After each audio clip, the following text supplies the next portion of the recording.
Hello Drummond, welcome to today's class. We are going to start out with a G major scale. We're going to do strawberry, blueberry, and then go from there. So let's do our warm up. I'll give you an introduction and then I want you to play with me. G major, here's your introduction.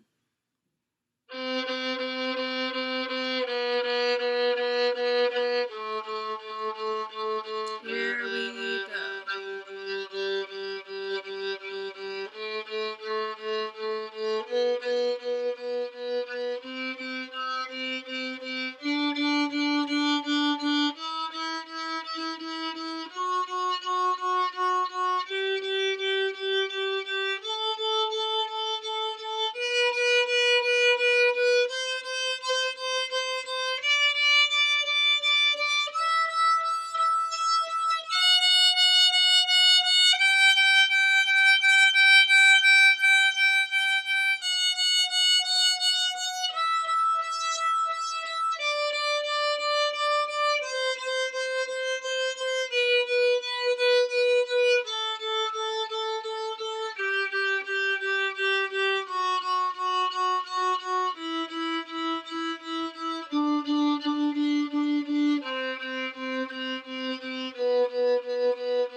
All right, good job. Did you notice how I used my fourth finger?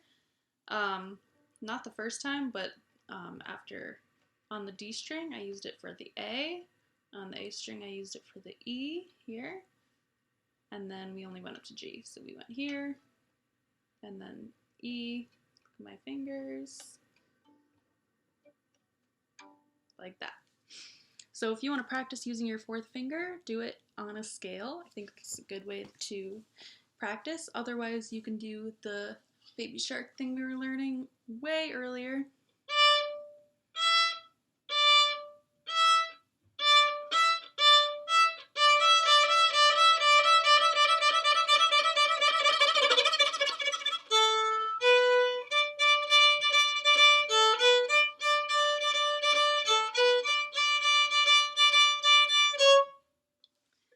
Just like that. If you remember how to play that, then keep playing it, work on those fourth fingers, and yeah, we'll get started with some other repertoire now. Before we get into our repertoire, since I've been teaching private lessons now, 15-minute slots for everybody. I just saw Eleanor and Leela already, and next up I'll be seeing Viola. Edie, if you want to sign up now or later, whenever. So what I was working on with both Eleanor and Leela so far was the bow. And the bow is really important. You want to have your bow hold perfectly like this. There you go. We'll put it over here. You got your pinky on top, curved fingers, curved thumb, and like a telescope, right? So you want it to be like this the whole time. And what I want you guys to do is I want you to practice just doing long bows with this bow hold. Start with just down bows, slowly. And you want that sound to be even the whole time. Hear how even that was? As opposed to,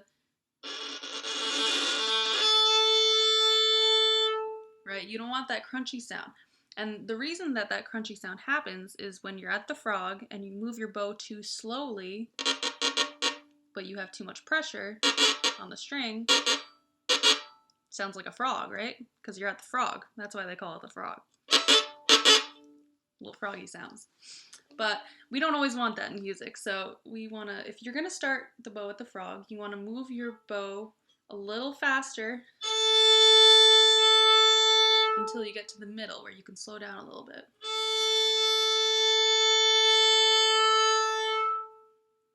And you hear how it rings too. So if you get tired of the A string, you can go to the D string. And then if you get tired of down bows, you can do up bows. So you're starting at the tip.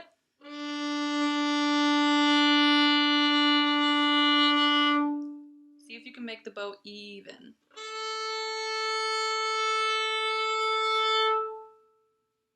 And then maybe you can add a note.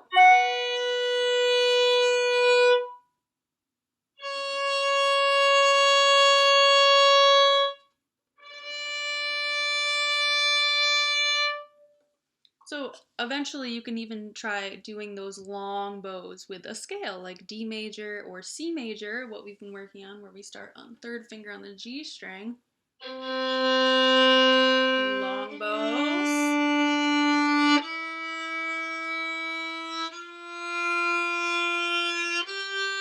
Alright, so I got cut off because my phone was ringing.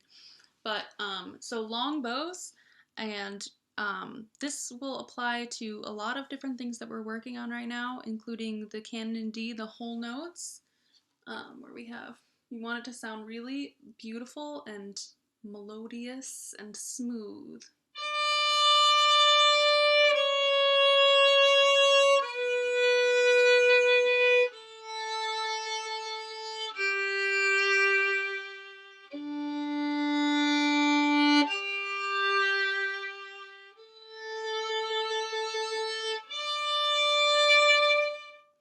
And then we have the song from the Titanic that Lilo's working on, where it's very melodic.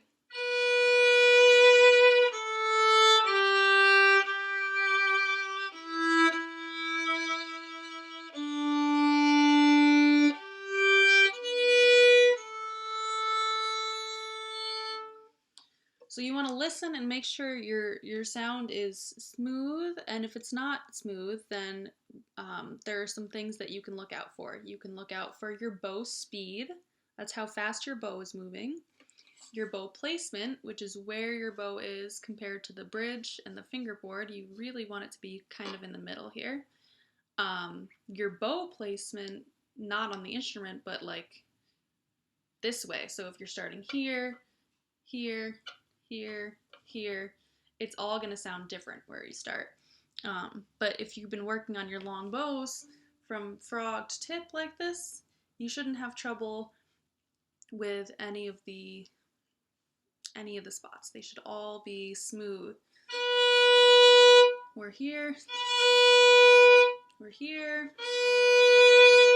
You want it to have that nice ringing tone, and you can get that by moving your bow a little faster, the placement of the bow, and having a beautiful bow hold, just like this. Just like that.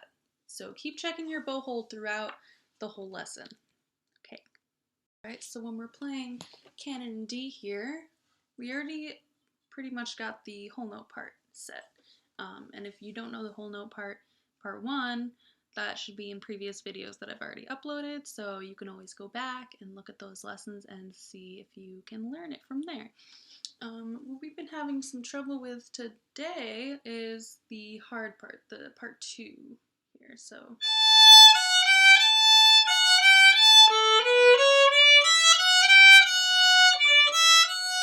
Specifically here.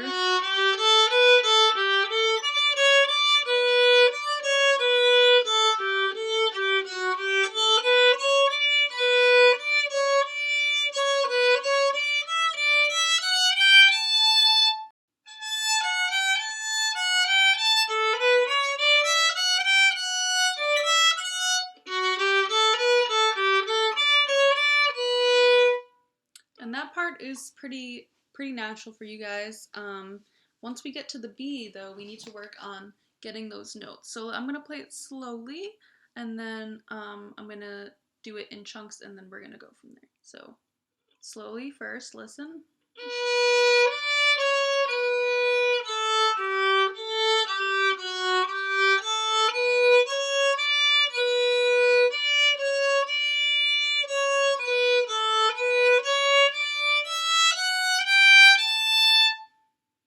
So again, we have, just do that a couple times. Ready? 1, 2, here we go. Again. Again. One more time. And then the next next part, here we go. A, G, A, G. Remember this part?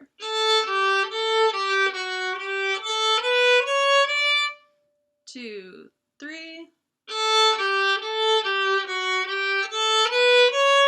1, 2, 3. Again, 2, 3.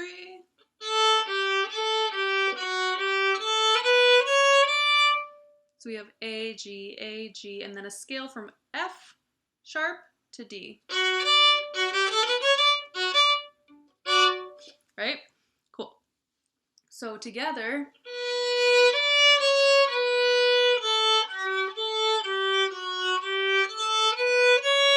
one, two, with me, here we go.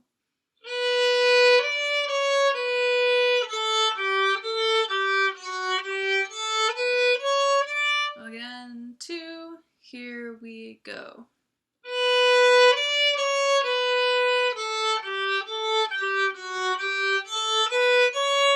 Last time, ready, go.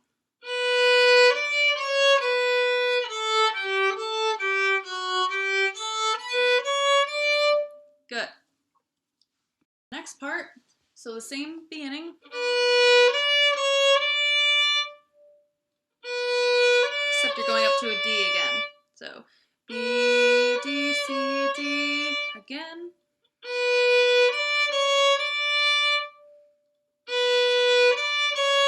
Last time. All right, and then we're gonna do that along with the scale up. So listen first.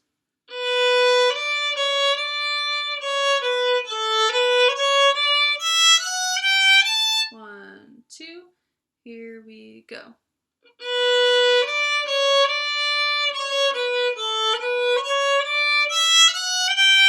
One, two, here we go.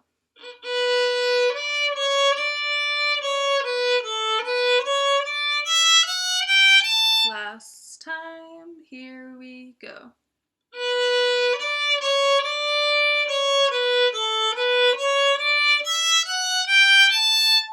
Good. We'll go on to the next part later. I just wanted to clear up that section of canon in D that is a little tricky, and go over that and see if you can play it up to quarter note equals 104 at some point. I would have you start at quarter note equals 82 if you have a metronome. If you don't have a metronome, there's a million apps on the phone, so you can just get a free one from there.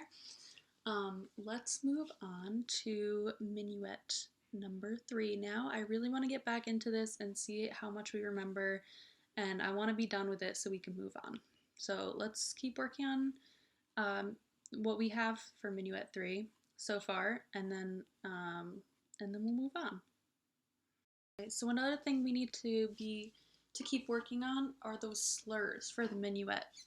So remember, the first slur we have is on an up bow from G to A. So remember we were practicing that last week? Just keep doing that a couple times. I know these exercises seem a little tedious and boring, but they will really, really improve your playing, and I highly recommend just doing them. Just do them every day. It's like eating your vegetables, doing scales and doing long bow exercises and working on those slurs, or even fourth finger.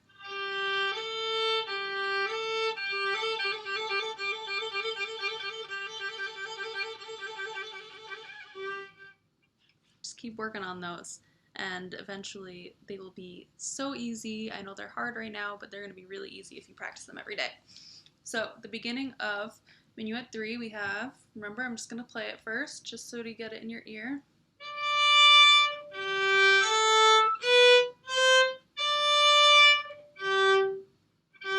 Fourth finger.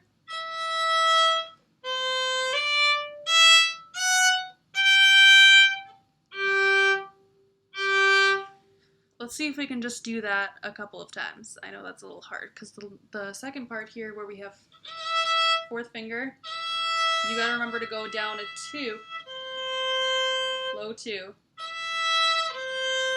slur, down, up, down, and then up, up. Just like that. You're gonna stop your bow, go stop, go stop, just like that. Good. All right, let's repeat that a couple times. 1, 2, 3.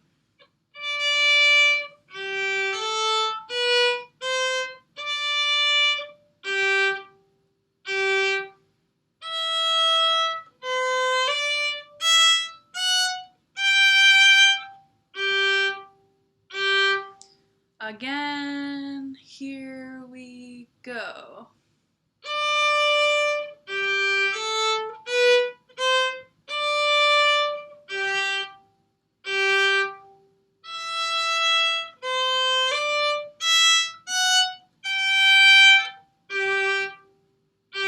Last time, here we go.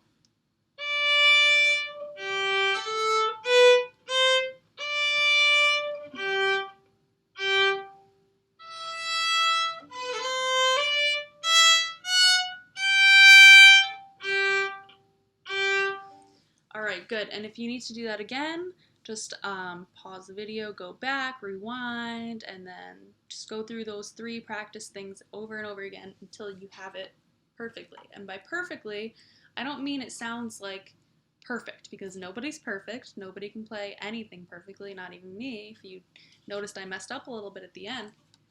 But what I mean is having all the bowings together, so down, up, down, up, down, up, up.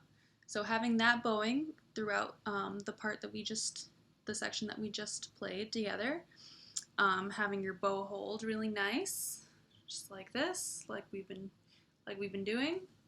Having your bow between the bridge and the fingerboard over here, keeping your bow straight and moving your bow with enough speed so that it doesn't sound like this. You want it to sound beautiful, right? So a little bit faster on the bows, like this.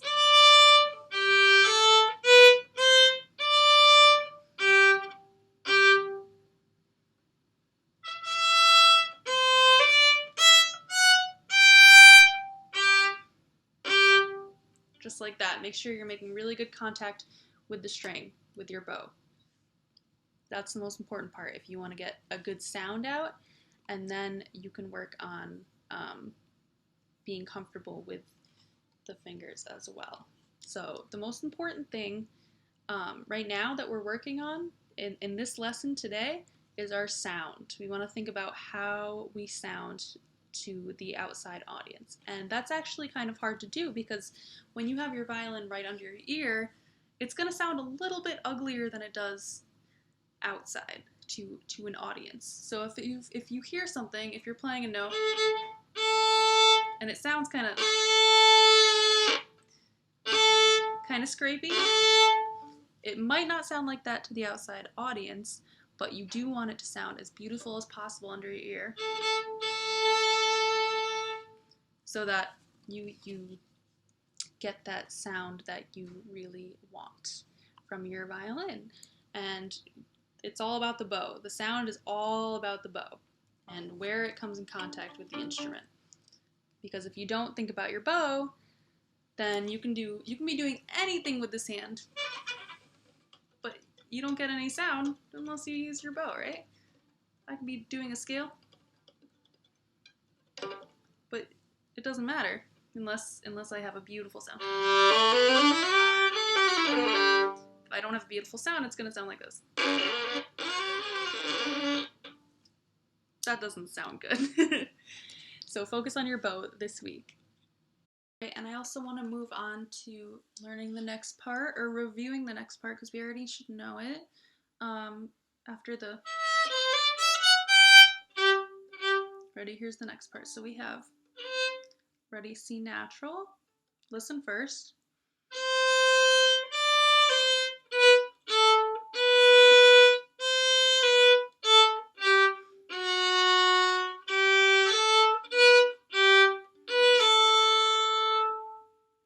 So if you need to listen to that again, go back and listen to it. I want you to play it with me this time. If you don't have all the notes, we will go over them right now. So we have C, up one, down the scale. Up one again, down the scale. F sharp. Up. G, B, A. All right, so let's do that together. 1, 2, slowly go.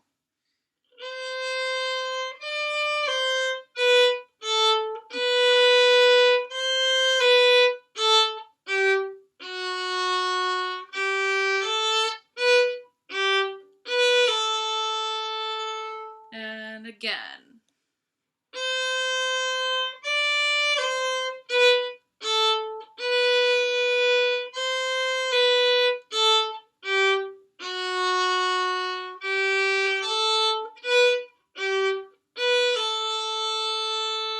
And last time.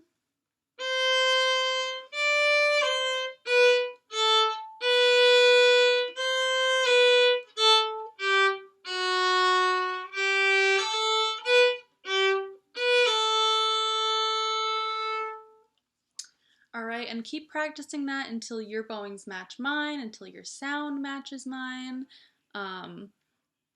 Yeah, your articulation. I don't know if you remember what articulation means, but that is how long or short your notes are. So we have, I'm going to go over. So we have long, slur, then short, short, short, long, slur, short, short, long, short, long, slur, short, short, slur. It's hard to think about while you're playing, but if you can get everything else, then I want you to think about articulation too, and how your bow is moving. If you want it to be short, you want to stop your bow almost as soon as you start it. So little short bows. You can just work on that too if you want to do like a scale.